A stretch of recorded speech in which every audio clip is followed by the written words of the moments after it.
রেজাল্টের পর বা তোমার শপথ নেওয়া যেটা হলে বড় করে ইভেন্ট একটা হলো আমাদের কলকাতায়।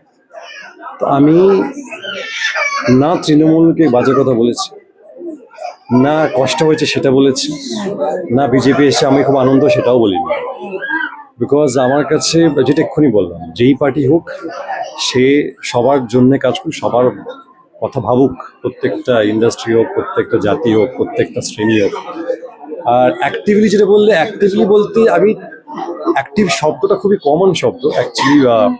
আমি মমতা ব্যানার্জি, যিনি আমাদের ফর্মার চিফ মিনিস্টার, যিনি আমাদের চিফ মিনিস্টার ছিলেন, মুখ্যমন্ত্রী ছিলেন, উনি আমার কাজ ভালোবাসতেন, উনি আমাকে ছোট স্নেহ করতেন। সেই জায়গা থেকে একজন রাজ্যের মুখ্যমন্ত্রী যদি আমার কাজ পছন্দ করে, পার্সোনালি যদি বলে তোমার এই অভিনয়, এই কস্টিউমটা, ওই সিরিয়ালে এই সিনটা, সেটা আমার বলবো আমি কেন মানে পৃথিবীর যে কোনো অভিনেতার কাছে বিরাট বড় পাওয়া। ইভেন আমি রাজ্য থেকে বেস্ট একটা অ্যাওয়ার্ডও পেয়েছি। তো সেই জায়গা থেকে এটা খুবই আর কি থিন লাইন আর কি, মানে আমি মুখ্যমন্ত্রীর ভালোবাসায় বা ওনার সম্মান যিনি আমাকে দিয়েছেন বা শ্রদ্ধা বা স্নেহ যেটা করেছেন, সেই জায়গা থেকে আমাকে হয়তো তার পাশে দেখতে পেয়েছি। পুজো হোক বা সবকটা ইভেন্টে না, কিছু কিছু ইভেন্টে আর কি। তো সেই জায়গা থেকে আমি কখনো একজন কর্মী কখনই ছিলাম না।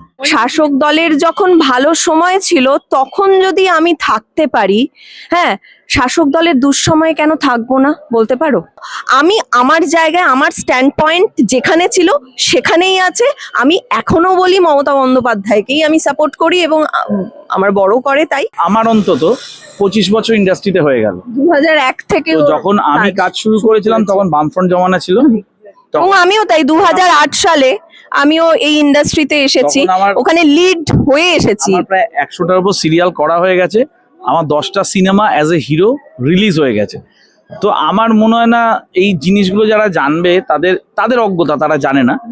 তো তাদের কাউকে উত্তর দেওয়ার প্রয়োজন বোধ আছে। কিন্তু আমার বক্তব্য হচ্ছে, আমি সকালবেলায় বা সারা দিনে যখন আয়নার সামনে দাঁড়াবো, যেন নিজের মুখটা আমি মাথা উঁচু করে দেখতে পারি যে না, এ রং বদলু নয়, এ দল বদলু নয়, এ সুবিধাবাদী নয়।